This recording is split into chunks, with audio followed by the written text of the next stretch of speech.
तुम्हाला कल्पना आहे का, एखाद्या परीक्षेचा जागा जर निघाली तर त्यासाठी तयारी किती करावी लागते? एका परीक्षेची जर एक जागा निघाली, जागा जर 100 असतील तर अर्ज साधारणतः 25 ते 50 हजार निघतात.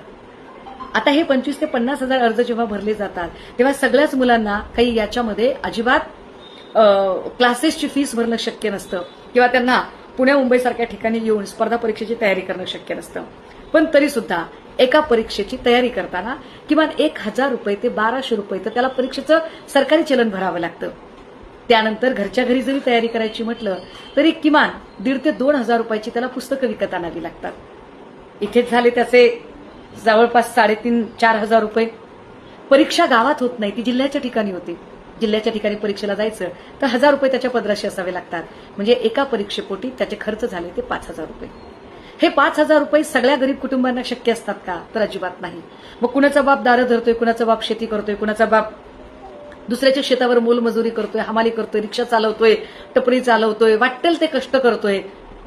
घरात पैसे नसले किती बापाला ताण द्यायचा? आई किडूक मिडूक विकते, काहीतरी ओढाताण करते आणि या सगळ्यातनं ते पैसे देण्याचा प्रयत्न करते.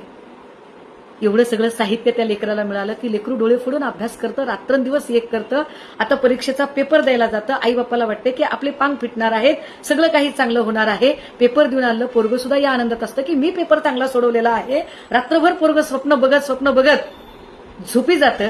सकाळी उठतं, वर्तमानपत्र हातात घेतं आणि वर्तमानपत्रात बातमी असते पेपर फुटला. तेव्हा फक्त पेपर फुटत नाही, त्याची, त्याच्या आईचं, त्याच्या वडिलांचं, त्याच्या अख्ख्या कुटुंबाचं स्वप्न सुद्धा भंगत असतं. एक संबंध आयुष्य डिस्टर्ब होतं. त्यातही पुन्हा विशेष जर एखाद्या मुलाला जर त्याच्या कदाचित वयोमर्यादेमध्ये तो जर शेवटचा अटेम्प्ट असेल तर त्याची जी शेवटची आशा आहे उरली सुरली तीही संपून जाते. आणि अशा शेवटचा अटेम्प्ट झालेली सगळीच पोरं तो सगळा ताण संतुलित करू शकतातच असं नाही. आणि मग काही जण सोपा मार्ग असं समजून मृत्यूला कवटाळतात. अर्थात तेही वाईट, कारण मृत्यूपेक्षा भयंकर काहीच नाही. तुम्हाला इथे राहून लढता आलं पाहिजे, तुम्हाला डील करता आली पाहिजे, तुम्हाला सिच्युएशन हाताळता आली पाहिजे. मृत्यू हा काही त्याच्यावरचा मार्ग असू शकत नाही. पण काही मुलं त्यालाही बळी पडतात.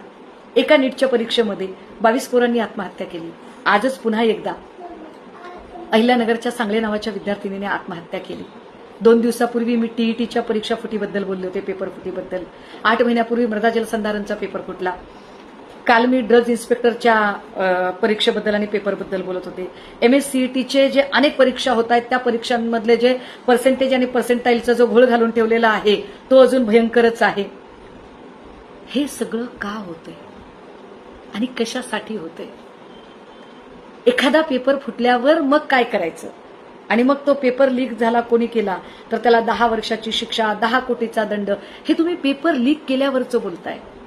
मुळात पेपर लीक होऊच नये यासाठीच्या परीक्षा पद्धतीतली सुधारणा यावर काम का केलं जात नाही?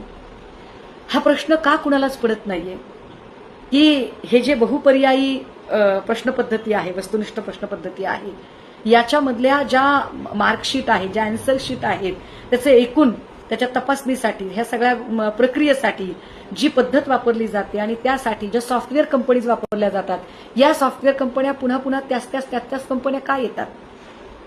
म्हणजे टीईटी मधली एखादी कंपनी जिला कर्नाटकमध्ये बॅन केले, तीच बॅन केलेली कंपनी पुन्हा महाराष्ट्रात येऊन कंत्राट भरते आणि तिला कंत्राट कसं काय मिळू शकतं?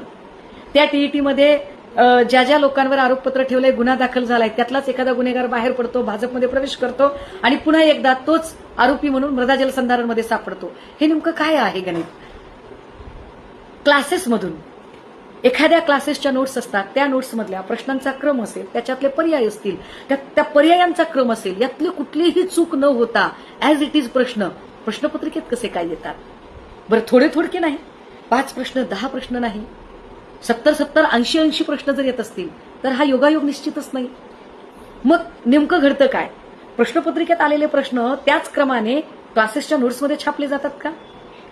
की क्लासेसच्या नोट्समधले प्रश्न कार्बन कॉपी करत जशाच तसे प्रश्नपत्रिकेत येतात? प्रश्नपत्रिका फुटते म्हणजे नेमकं काय होतं आणि ती कुठल्या लेवलला फुटते? या सगळ्या लोकांना चाप बसवण्यासाठीची यंत्रणा तरी काय आहे? कारण प्रश्न विद्यार्थ्यांच्या भविष्याचा आहे. आणि विद्यार्थ्यांच्या भविष्याचा विचार सध्या तरी कुणी करत नाही. कदाचित त्याचाच परिणाम जंतर मंतरवर लाखोची गर्दी उसळली.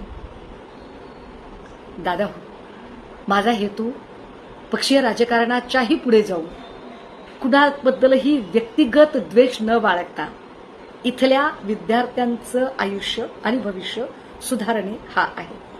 आणि त्यासाठी जर आत्ता आपण पेपर फुटीवर मोकळेपणाने जर बोललो नाही तर कदाचित हे दुष्टचक्र कधीही थांबणार नाही.